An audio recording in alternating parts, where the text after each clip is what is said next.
Taarifa za kwenye mitandao zipo, kila siku zipo, sio tu kwenye msiba huu. Zina ukweli kiasi gani? Sasa hilo ni jambo jingine.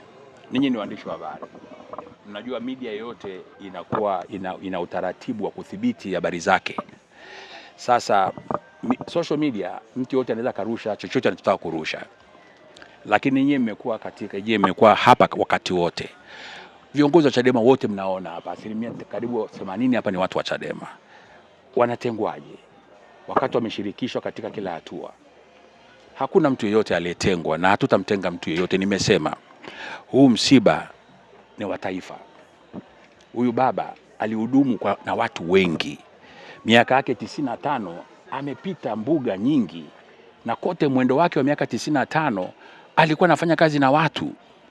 Sasa leo dakika ya mwisho huwezi kusema sisi ndio special kuliko wengine, wengine wote hawana thamani. Si kweli, si kweli. Kwa hiyo hao wanaandika kwenye mitandao, napenda kuamini sio viongozi wa Chadema.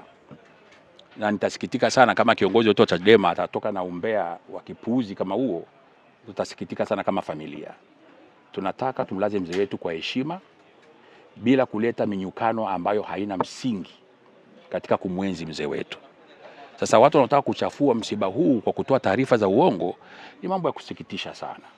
Mimi nasema binafsi, siamini kama kuna kiongozi wote wa Chadema ana ujasiri wa kusimama na kusema kwamba Chadema imetengwa.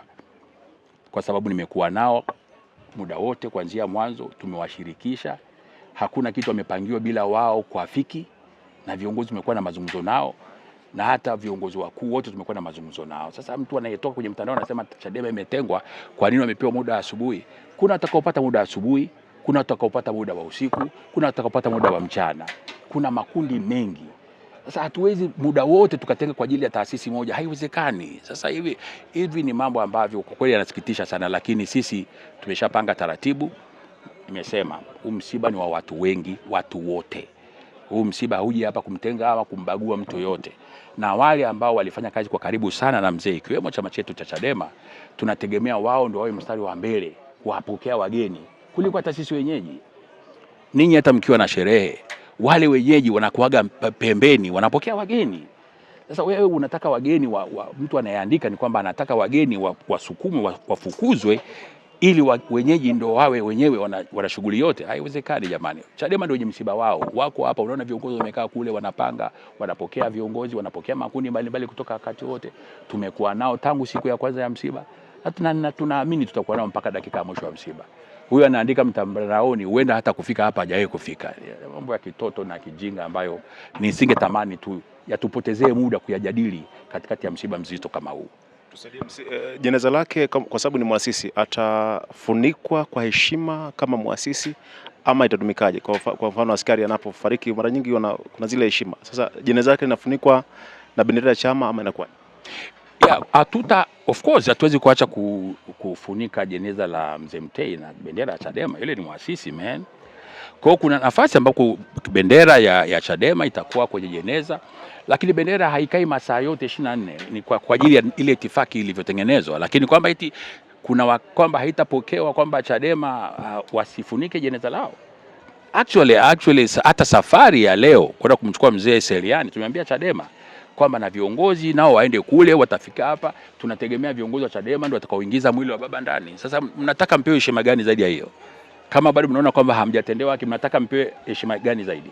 Kwa hiyo msisikize mambo ya mitandaoni. Mambo ya mitandaoni mingi ni ya kujenga uchonganishi tu, na sisi hatutaki kugombana na mtu yeyote. Tunaiheshimu familia, tunaiheshimu chama chetu, tunaheshimu waombolezaji wengine wote.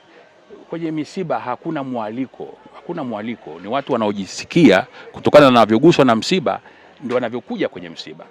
Kwa hata ukiniambia nani atakuja, huenda wengine hata wanaokuja mimi siwajui. Kuna wale official tutawajua, lakini wale ambao wanatukimbilia wote mikono yetu iko kwa mikono miwili, tutawapokea makundi yote. Ndani hapa hapajaonekana bendera yoyote ya Chadema. Labda ni utaratibu ama yani ndani hapa kwenye nyumbani kwake. Nyumbani kwake ni wapi? Yani hapa tulipo kuna bendera yoyote. Kule barabara unapokewa na nini? Kule barabara unapokewa na bendera za chama gani? Ya Chadema. Lakini tunazungumzia hapa ndani. Naanguliza watu wote wamevaa uniform, wamevaa uniform za nini? Tunazungumzia bendera. Atoke kiongozi mmoja aseme mimi nimezuiwa kuweka bendera. Si unanielewa? Atoke kiongozi mmoja aseme sisi tumeambiwa bendera tuweke hapa na tusiweke hapa. Hizi mambo za umbea ni vitu vya kitoto sana, na naomba msinisongee mambo ya kitoto, na ninyi msiniulize maswali ya kitoto. Yeah.